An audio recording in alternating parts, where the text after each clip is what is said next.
Colin Firth spent his career embodying men of principle, discipline, and understated power.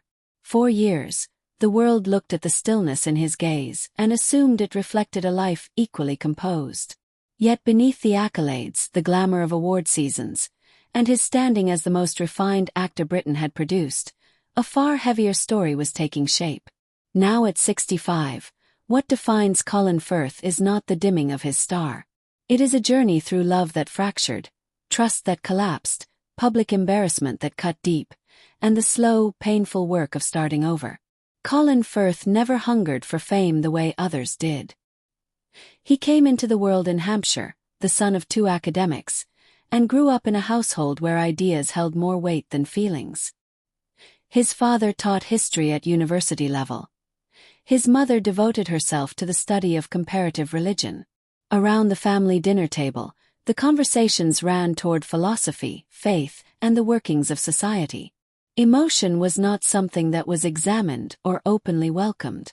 For a boy who carried great feeling inside him but had no language for it, this created an internal friction that never fully resolved itself, one that quietly shaped the man he would become.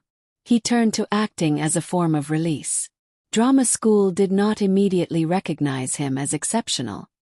He faced far more rejection than opportunity in those early years. Still, something about him caught the attention of those watching closely. He had a rare gift, the capacity to make an audience feel his pain without ever overstating it.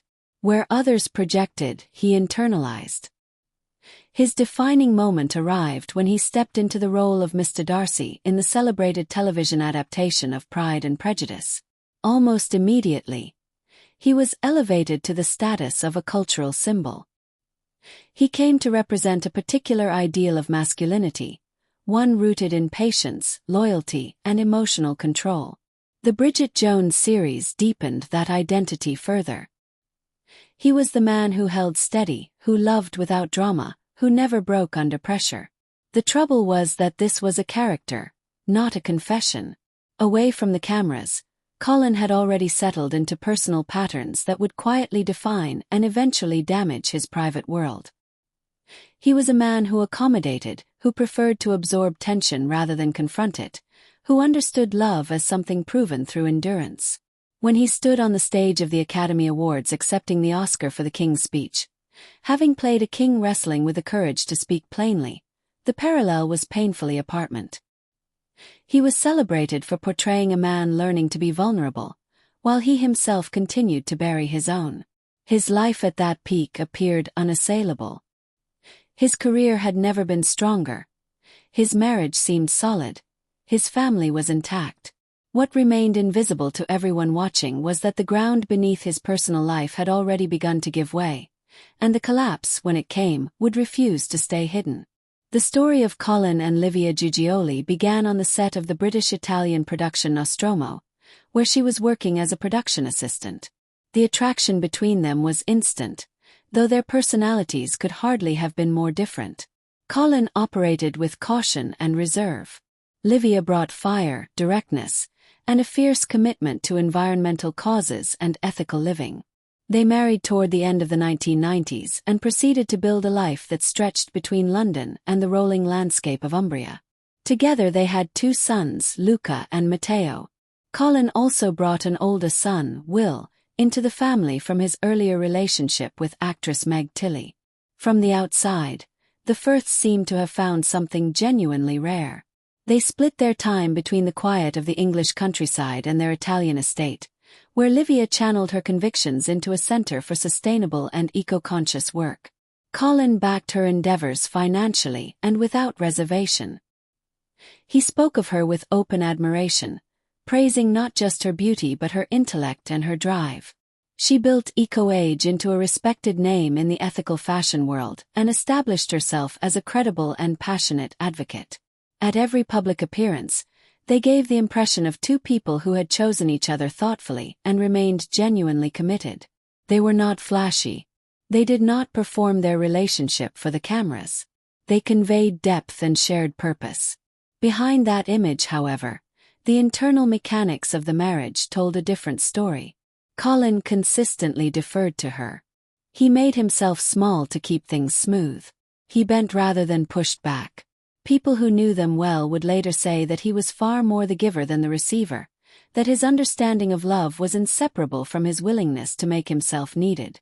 It was into this dynamic that the most painful revelation would eventually land. Livia later disclosed that during a period when the two had quietly separated, she had entered into a relationship with Italian journalist Marco Brancaccia. The affair had taken place while she and Colin had stepped back from the marriage, though they had subsequently reunited and presented themselves publicly as a solid unit once more. What followed next added an even more complex layer. Livia alleged that after she ended things with Brancaccia, he began to harass and stalk her. Colin stood beside her. He backed her publicly, attached his name and reputation to her account, and supported the legal steps she took against the man. British press covered the story as one of a devoted husband shielding his wife from a dangerous figure. But the version of events that would emerge later was far more complicated, and the consequences would be devastating. As more information surfaced about the full nature of Livia's involvement with Marco Brancaccia, the clean and sympathetic story that had initially been told began to unravel. The harassment case, once framed in stark and simple terms, now looked far murkier. Evidence confirmed that the relationship had been mutual and willing during the separation period. Messages that came to light suggested a far more complicated emotional entanglement than had been publicly acknowledged. The image of a wronged wife and a protective husband did not hold up to scrutiny in the way it once had. For Colin, this was not a wound that announced itself loudly. It worked slowly, eating away at something fundamental. He had not hesitated. He had stood up without question, issued statements, taken action, put his credibility on the line. He had done it because he believed the account he had been given. When the fuller picture emerged, he found himself trapped in a situation where he had publicly endorsed a version of events that was at best incomplete. The position was impossible. He had acted in good faith and found himself entangled in something that could no longer be cleanly defended. The pain arrived in successive waves. The knowledge that his wife had been involved with another man during their time apart was one blow, carrying with it all the particular agony that comes from 2 decades of shared history being quietly hollowed out. Then came the experience of watching that private wound become public property. Journalists mapped the timeline. Commentators weighed in on what he must have known and when. His personal grief became content. And beneath all of it was perhaps the hardest thing to absorb. His own reputation, built over a lifetime of principled conduct, had been drawn into a legal and moral situation that resisted simple conclusions. The case was resolved out of court, but resolution on paper does not mean resolution in the mind or in the public record. The British press, which had long held him in something close to affectionate reverence, became quieter on the subject. There was no explosion. There was something worse. A low, persistent cloud that would not lift. The formal end of the marriage was announced in December. 22 years together concluded. The statement they released was restrained and considered. They would remain close. The children were the priority. There were no pointed words, no blame assigned in public, no dramatic final act. It was, as everything with Colin Firth tended to be, handled with composure. But composure is not the same as not suffering. Ending a marriage of that length is not simply the loss of a relationship. It is the dismantling of an entire architecture. Colin had organized his adult life around the fact of this partnership, a life that crossed countries and cultures, that combined the prestige of film with genuine environmental purpose, that moved between premiere nights in London and quiet agricultural work in Umbria. That structure was now gone. He was in London, working through lawyers, dividing up the physical remnants of a shared life. The villa in Italy that had meant something became a line item in a settlement.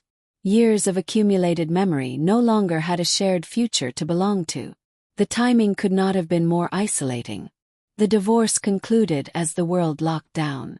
Without the movement of film work, without press schedules and rehearsals and the natural rhythm of professional life to fill the days, there was nowhere to put the grief except inward. He sat with it. Friends confirmed later that he entered therapy during this time, not as a strategic move to manage his image, but as a genuine attempt to understand what had happened and what part he had played in it. The questions he had to face were not easy ones. Had he been willfully blind? Had his compulsive desire to maintain harmony prevented him from seeing what was directly in front of him? Had his love expressed itself as a kind of self-erasure? The outward performance of his life continued without visible disruption. He showed up to engagements. He gave interviews. He was charming and measured and gave nothing away. What those watching did not see was the cost of keeping that face in place.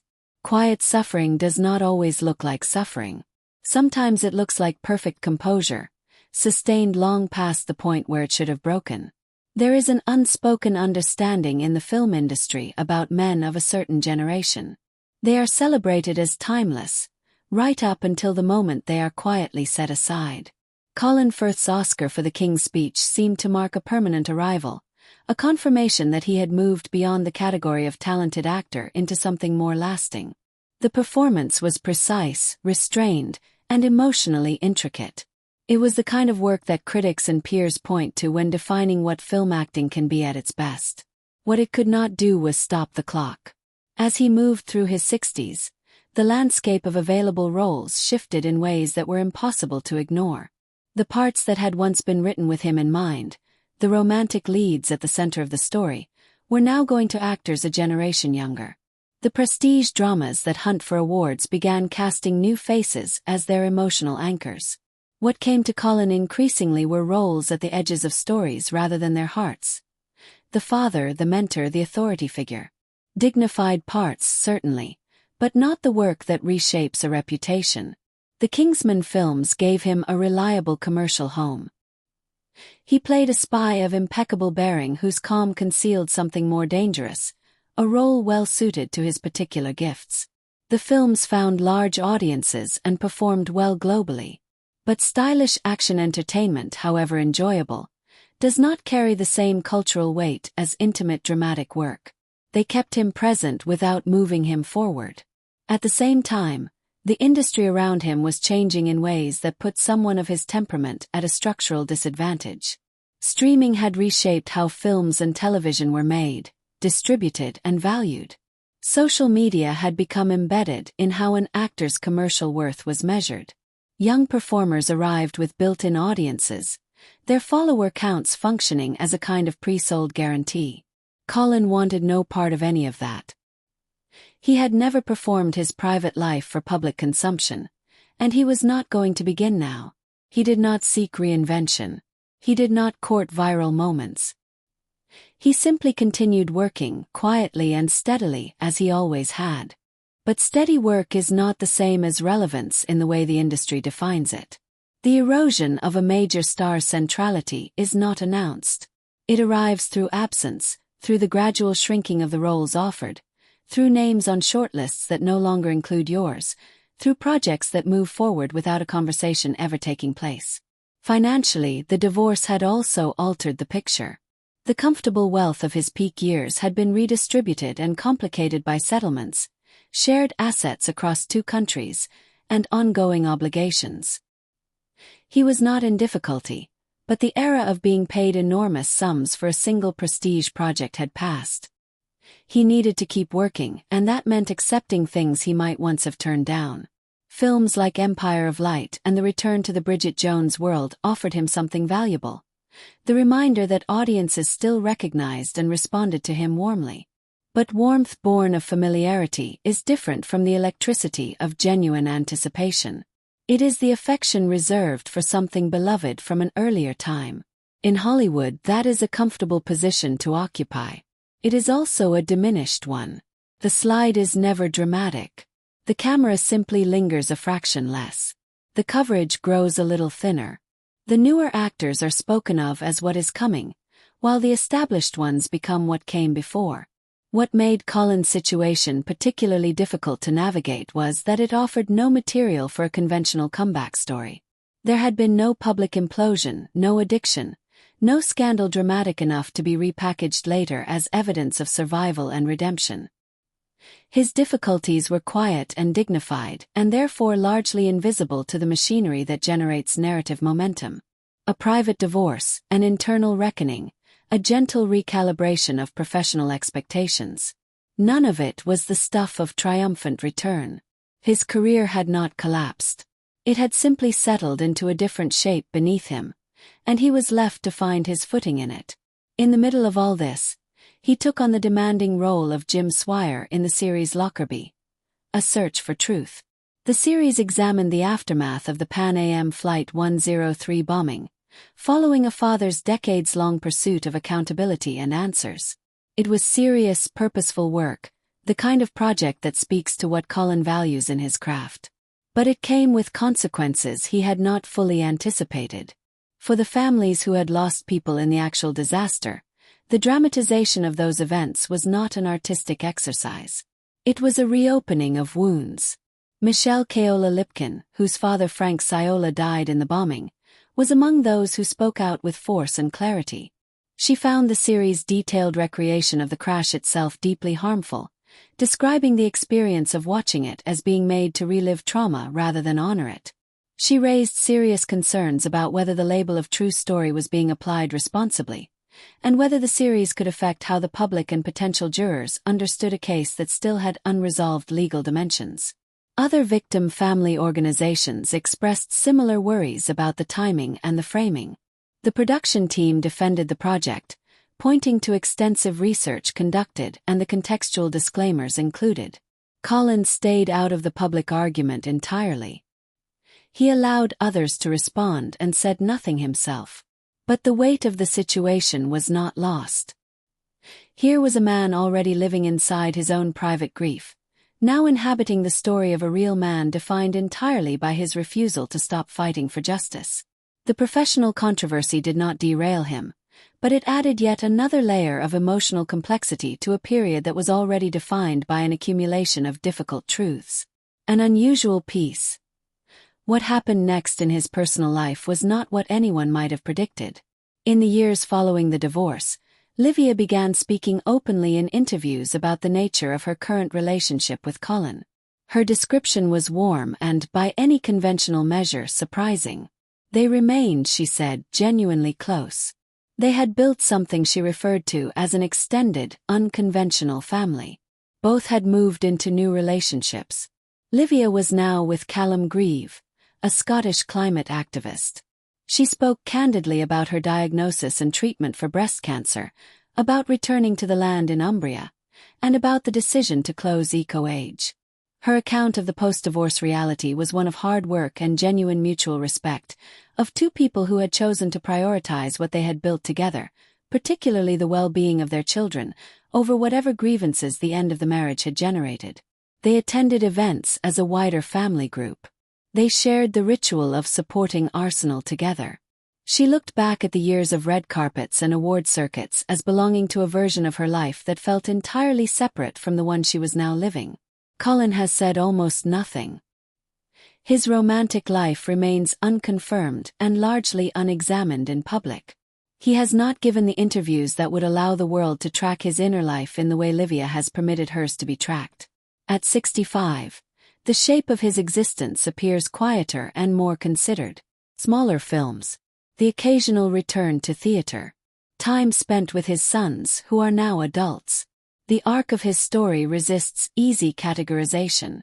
It is not a tragedy in the conventional sense because he did not fall from grace.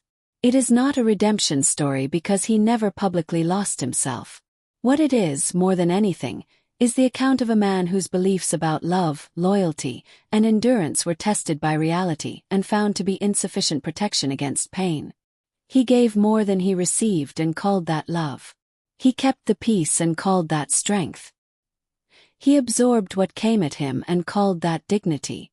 All of those things were true, and none of them were enough to protect him from what happened. He did not break publicly. He did not retaliate or perform his suffering for sympathy. He simply carried it and continued. Whether that constitutes extraordinary strength or represents a cost almost too great to calculate is a question only he can answer. Do you think staying graceful in the face of betrayal is strength, or does it cost too much? Let me know your thoughts in the comments. And if you want more stories like this, don't forget to like and subscribe.